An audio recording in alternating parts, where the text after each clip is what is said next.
on the world like bright stars. You are offering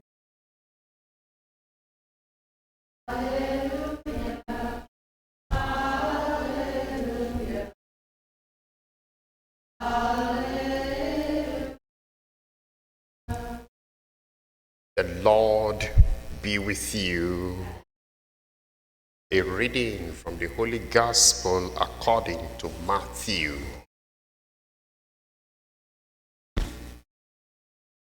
Jesus said to his disciples, "You have heard that it was said that you shall not commit adultery. But I say to you that everyone who looks at a woman lustfully has already committed adultery with her in his heart. If your right eye causes you to sin, tear it out and throw it away. For it is better for you to lose one of your members than for your whole body to be thrown into hell. And if your right hand causes you to sin, cut it off and throw it away. It is better for you to lose one of your members than for you to have your whole body and go into hell." It was also said, "Whoever divorces his wife, let him give her a certificate of divorce." But I say to you that anyone who divorces his wife except on the grounds of unchastity causes her to commit adultery, and whoever marries a divorced woman commits adultery. The Gospel of the Lord.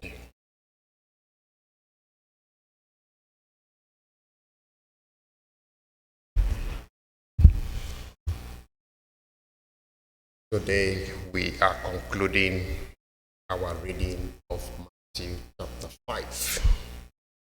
And like I said, Matthew chapter 5 is called the Magna Charta, the constitution that everybody, all Christians, must read, know the mind of Christ and how to live as disciples. And Jesus was wanting to move Pharisees and scribes from their self-conceit into this new way of understanding Scripture. Today I'd like to talk to us about what is called the cup of iniquity. The cup of iniquity. In Genesis chapter 15, verse 16, there were a people called the Amorites. Amorites kept heaping sin. They were sorcerers, they were adulterers, they were uncharitable. They kept heaping sin. But because they were polytheists, polytheism means the worship of several gods, several idolatry practices. Every time they committed a sin, say if they drank too much, if they engaged in debauchery, they went to the god of Bacchus, or the god of drinks. They go pacify that god and calm him down so that the wrath will not come. So they had different kinds of gods that they pacified. During the time of Jesus, the Pharisees also were practicing those kinds of iniquities.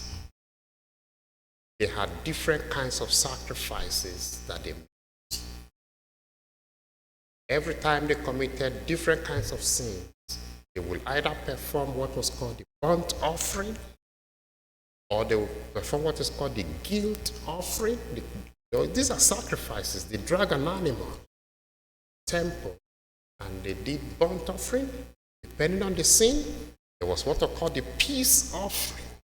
There was also the guilt offering, guilt sacrifice. So there were gradations of different kinds of sacrifices that they were performing. And so they were living like the Amorites were living in Genesis chapter 15, verse 16, when God is patient. And God was saying that when the cup of iniquity gets filled up, then God's verdict. And so the Pharisees found a neat way to ease their consciences. And so they engaged in practices like when they went out and they looked at a woman, they came back home, then they rinsed their eyes. And they said, if my eyes saw evil or saw sin, I clean it ritually. So they had ritual cleansing, all the 5 senses. If they went to the wrong place, if they thought they went to a wrong place, whenever they got back home, they washed their feet with the understanding that God understands that they have ritually cleansed themselves. If they touched anything that they thought was sinful, when they returned home, they rinsed their hands in clean water to convince themselves that I have ritually cleansed myself externally. And so all the 5 senses, like they cleanse their ears in case they heard something they have heard. They also rinsed their nostrils in case they smelled something that they thought was sinful. Like if somebody was barbecuing and they smelled it, or they went to a party where pork was eaten.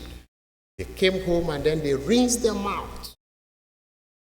To pacify in their minds, they believe that, look, I have ritually cleansed myself. I am clean now. And so Jesus told them, look, that is just self-deceit.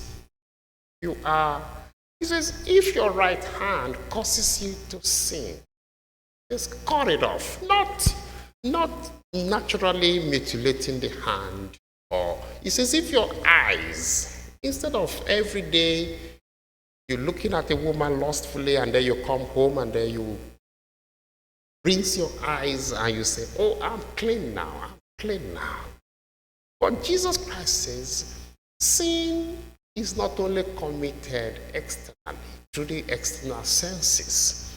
He says, even in your heart, in your thought, you commit sin. He says it is better if you face the reality and deal with the situation, and then you can be freed of it. And so he says to them that if your right eye causes you to sin, instead of always rinsing the eyes ritually, just tear it out, deal with the issue. And he says, if your right hand causes you to sin, instead of coming home and rinsing your hand and washing yourself ritually and saying, okay, I am clean now. That was what the Amorites were doing. The Amorites were pacifying all the different gods, and the Jewish people too were doing the same, dragging animals to different altars, and they would do different kinds of sacrifices of, like I said, the book of Leviticus, the beginning of the book of Leviticus outlined 5 different sacrifices that you can perform. It was either the guilt offering, the sin offering, the burnt offering, the peace offering, and by the time of Jesus, they had corrupted that practice, and it was each sacrifice was according to how you thought you have sinned. So you satisfy yourself instead of pacifying God. And so the context of today's gospel, Matthew chapter 5, verse 27 to 32, is Jesus telling the people, and it still holds today, that God watches, and iniquity can really cut us away from God. Iniquity is away. Come to God, a pure heart. Matthew chapter 5, blessed are the pure in spirit. Blessed are the gentle. Blessed are those, who thirst for righteousness. And it calls us to do things like this. It says, that is how to God. Be sincere with God. Don't think you're deceiving God and you pacify yourself.